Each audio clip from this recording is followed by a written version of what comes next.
We are very lucky that this afternoon during our lunch we have Simin Wahdat, who is the Gender Advisor for Democracy International. Let me say a few words about her background. She's a master's student in psychosocial trauma and peace building at Eastern Methodist University. Oh, okay. Eastern Mennonite. Eastern Mennonite, thank you. Thank you, I apologize. Eastern Mennonite University, my eyes, and even though I have glasses on here. She received a full scholarship as an undergraduate through the Initiative to Educate Afghan Women, that's Paul Inertial, to complete her undergraduate degree, by the way, at Bucknell, and where she studied international relations and gender studies. And she is the founder and leader of an informal Afghan women advocacy group, which aims to build a bridge between Afghan civil society and the U.S. Congress and to encourage continued support of Afghan women. She also has served as a gender advisor for Democracy International and also for Women International, for those of you familiar with these organizations. You developed a program for Child Fund International, Be Peace, and the Afghan Civil Society Forum. I could go on with a lot of tributes to you, but we're very pleased that you're with us here this afternoon. And the first thing I really want to ask you to give us really a feel for what are the needs now? What are your concerns? What is uppermost in your mind about Afghanistan? What are the concerns and what are the needs you have? Thank you so much. This is such an honor to be in this club today. So I was really inspired today by the speeches and the positive and so much positive energy in the room that made me more hopeful about the future of Afghanistan as a woman who will go back to Afghanistan next year. So before this program, we conducted a discussion session with group of women in Afghanistan, civil society, and other activists to have them discuss their concerns and issues and something that they, as a collective group, they are concerned about. So the things that come up from those discussions are their lack of representation in the peace negotiation processes, and also in the changes that happens in the Afghan legislature, like the reduction of quota system or reserve seats for women from 25% to 20%. So women have, of course, made lots of improvement in Afghanistan in so many different areas and sectors. So, but recently the changes in the legislation and also the plan about the withdrawal and elections, so kind of like caused some fears in women's hearts and minds that they would return to the oppressive regime that was rolling in before 2001. So their needs and concerns are mostly around their representation and or their participation in the decision-making processes. So they believe that if they don't have a role in the decision-making processes, so this election will not be effective, or the political transition will not be effective, because once again it will exclude women's voice or women's interests or needs in the process. So that's the overall highlights that we took from the group discussions that we conducted among women. And so the reason I wanted to start this informal group was to build confidence among women in Afghanistan. So there are lots of positive speeches in the U.S., but unfortunately it's really hard to get this to Afghanistan. So this is a very, very critical time for Afghanistan, and women need to keep their hope for the future. If they know that U.S. is really committed, especially the Congress and also the other groups, formal and informal groups of Americans, to stay with women, to continue with Afghan women, to continue supporting Afghan women for the future. I think it has a very, very positive impact on their political participation for the coming election. And if they don't really get that message, it has a very, very negative impact, because they instead of participating in the political processes, they will withdraw. They will leave the country, or they will not have any hope for the future. So I think that's really important to bring that message to the local and grassroots in Afghanistan. Let me ask you, you raised a very important issue, the issue of representation, and that during this political transition and what's taking place, how crucial it is for women to be at the table. Where are things right now on that? Is it under discussion? Is it a possibility? Where do you see it at this time? There are two sides. In some parts, we do see that the number of women has increased in parliament and many other government sectors and offices. On the other hand, there is this sense of like underrepresentation. They are physically present in that space, but unfortunately, they don't really have a voice yet because of the fear, because of the minority representation in every sector, especially in the government. So the work and the effort is to have them find their voice, to unify their voice as a group, and to the very good example is the elimination of violence against women's law from by the parliament, and also the reduction of the quota system. So while women were present in the parliament, they couldn't really defend that. They couldn't really say no, it should stay, or it should be, it should approved by the parliament. So we need to build on that voice. We need to empower those women to defend themselves, to say that we need this, to have their rights approved by the legislation, of course, first of all, and then be practiced by the government and also by the individuals at the grassroots. So. Okay. Also, there's the issue of the upcoming elections and the role of women in it. Are women more engaged politically than they were before? And something that comes up, I think, a lot in the United States, people want to get a feel for, isn't it the case that most Afghans, maybe all Afghans, men and women, really want to solidify the gains that you've made and not go back to the way it was? Isn't that the case, and aren't women becoming more politically active because of this reason?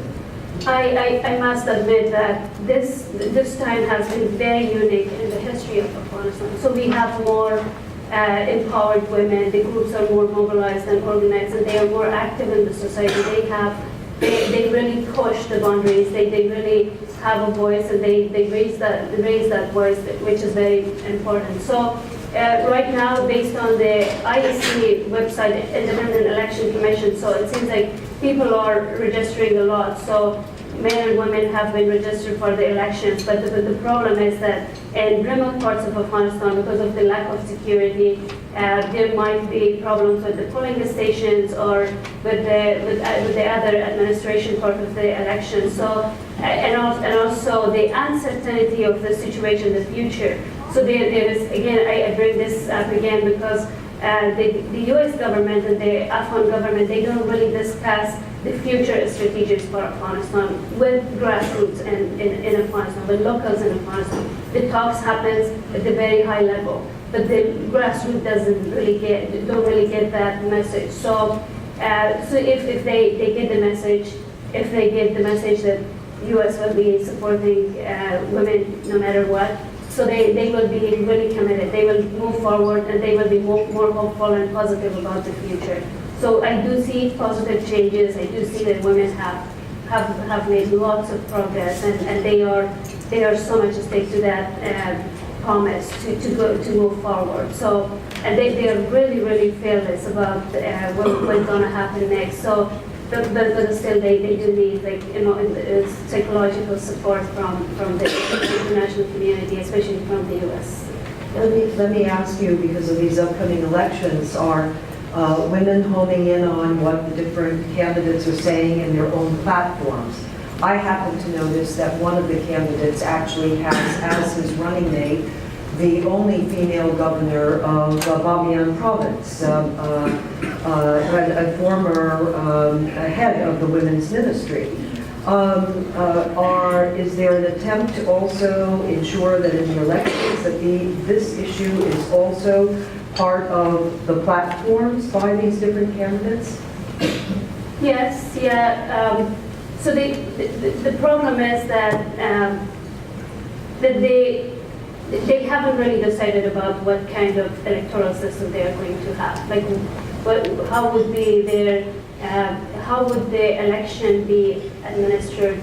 So if they have this, so women will be, I mean, there will be more space for women to mobilize and to campaign for the candidates that they are really in favor of, or they can even be part of the political parties that they are supporting and have more of like an organized voice or movement toward this election. And I'm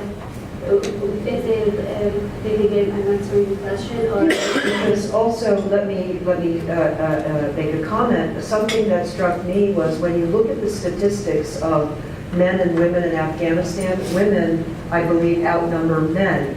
So actually, any of the candidates, it matters in terms of their getting your vote and the votes of women. Exactly. So that's what I was trying to get from you, sort of how the women are using that advantage in this case of forcing an agenda. If I would hate to say forcing, but putting forward their agenda with the different male candidates. Yes, yeah, they and also the candidates are taking different approaches because they know that women's votes are really important and they make the bigger population. So a few days ago, I just saw that Dostum, one of the person who teamed up with Ashraf Ghani, so he had a very unexpected article about how important women's role is in the election. So it's like they are also, the candidates are also encouraging women to come forward and to show their participation in the elections. And also women are, like, since they are more mobilized, they have a better voice or the more powerful voice. I think they can make a very positive impact that candidates are more aware of, like consciously they see that this group of women, if we don't really look at their needs or interests, so they are not going to support us. So I think that has a very important impact right now in the election. I have another question for you, but think about your questions, because we're going to go to all of you in a moment. The other question that I want to ask you is about us here, the World Affairs Councils of America, who you're seated before. We're represented across the United States. Now, you mentioned in your opening comment, you said how important Congress is. And all of us are, lobbying our members of Congress for one issue or another issue, and we have local officials.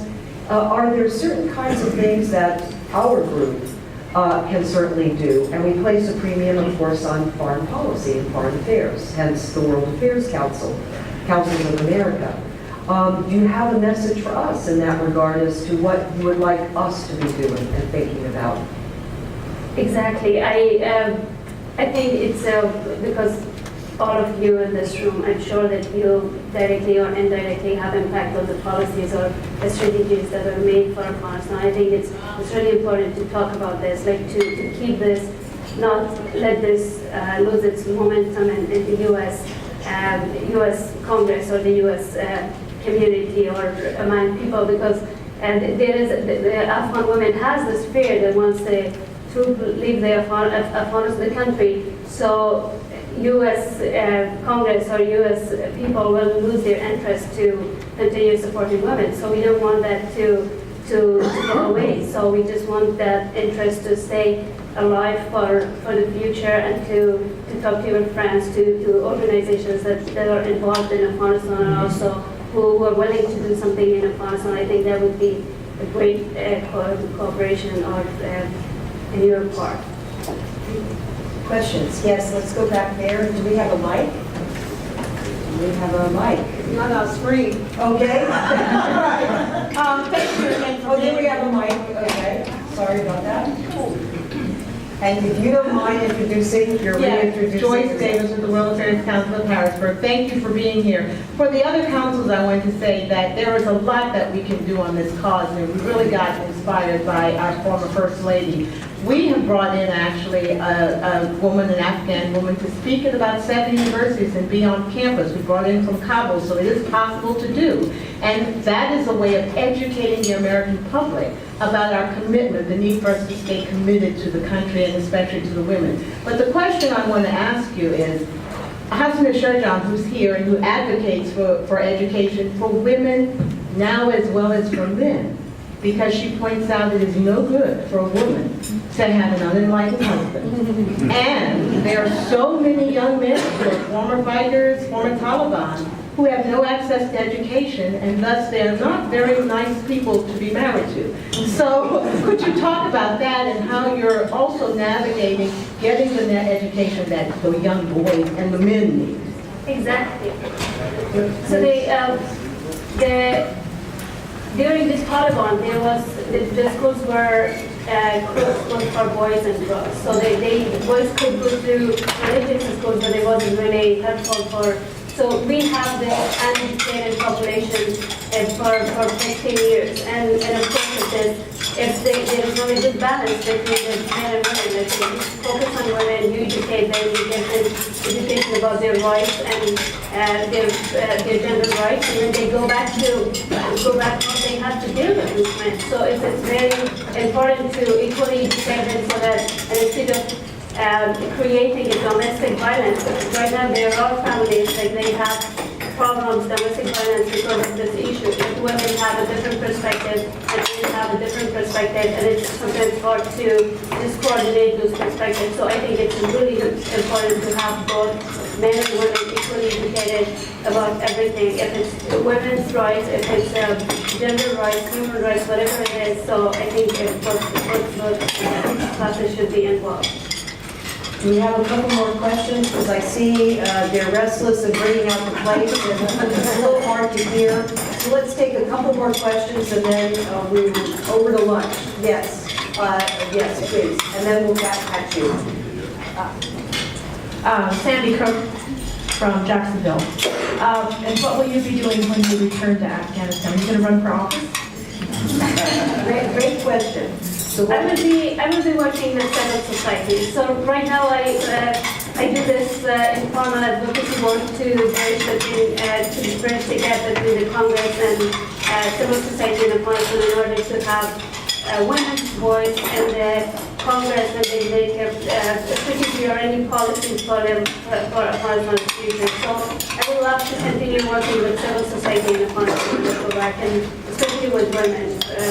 In terms of their political participation and their participation in the elections.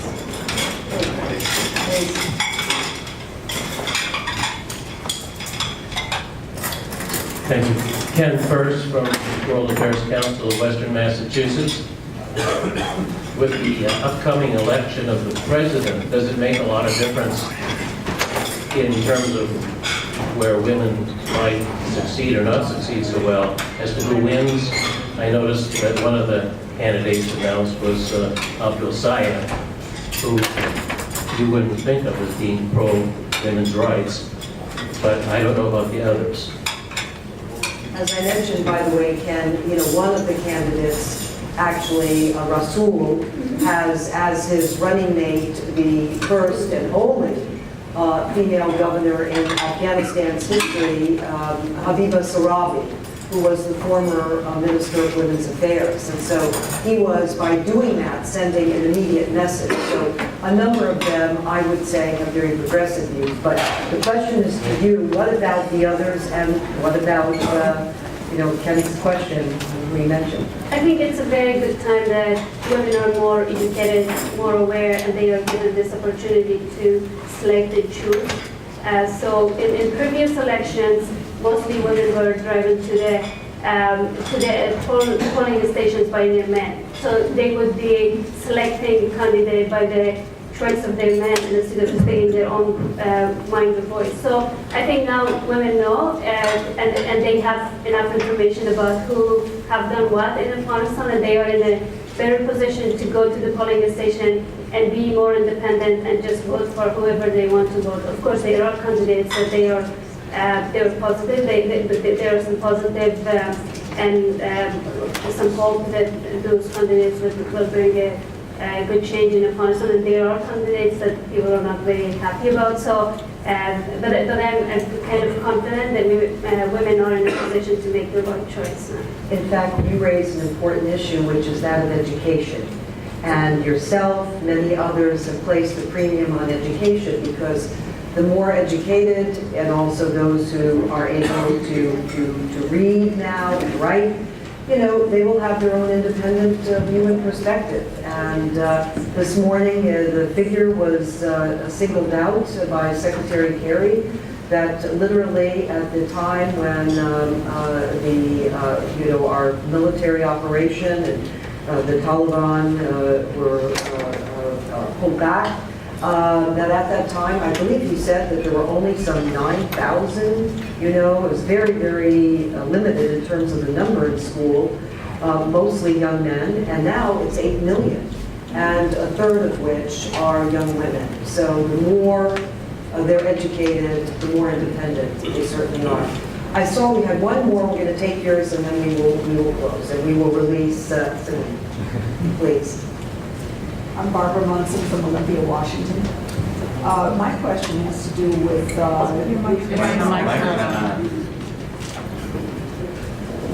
we go. Hopefully. I'm Barbara Munson from Olympia, Washington. I gather that there is some fear in Afghanistan, especially among the women, about what may happen once the United States leaves. Right now, the United States and Afghanistan are negotiating over how long American troops will remain in Afghanistan. And as I understand it, one of the key issues is whether American troops would have to be subject to Afghan courts for what they did. And that's not acceptable to the United States. Is there anything that Afghan women can do to try to encourage the Afghanistan government to moderate its position on this so that American troops stay?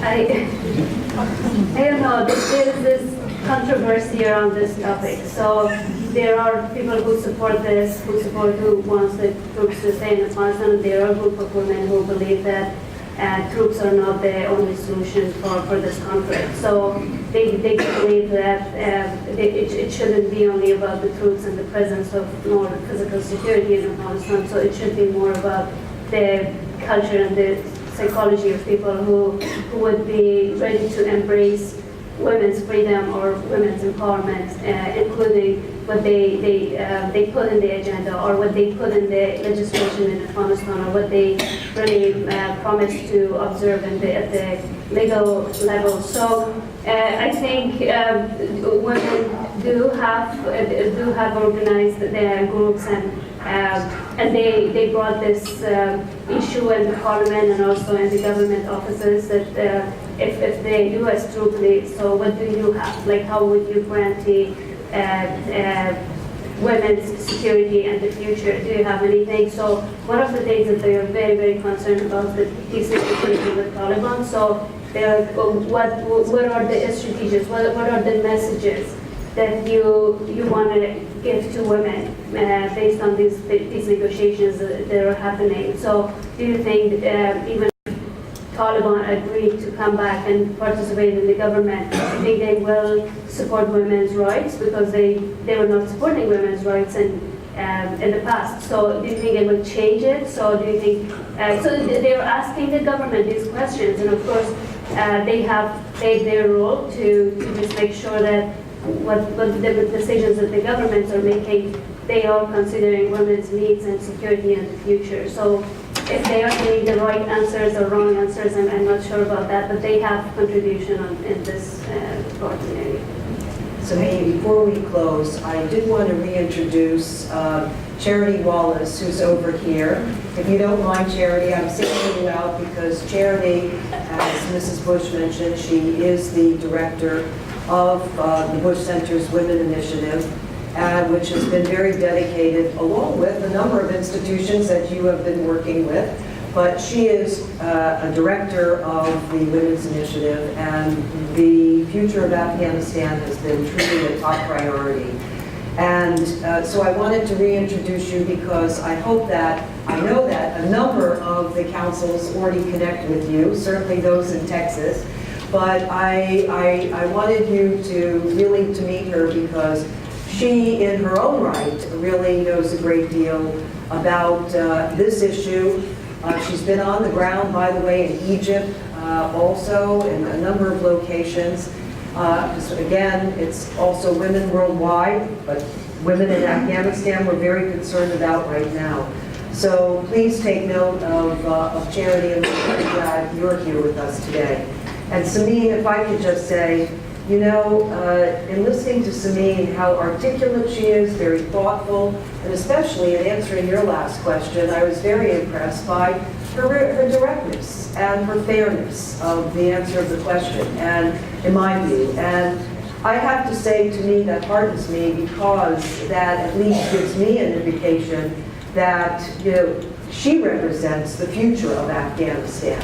Those that are taking hold of what's happening there and want to see it advance politically, economically, all the way around. And, you know, Simin, we're just very gratified that you came today and took the time. She's with the U.S. Afghan Women's Council and they're having meetings, but she came to here today so that she could share her thoughts with you. Thank you very much.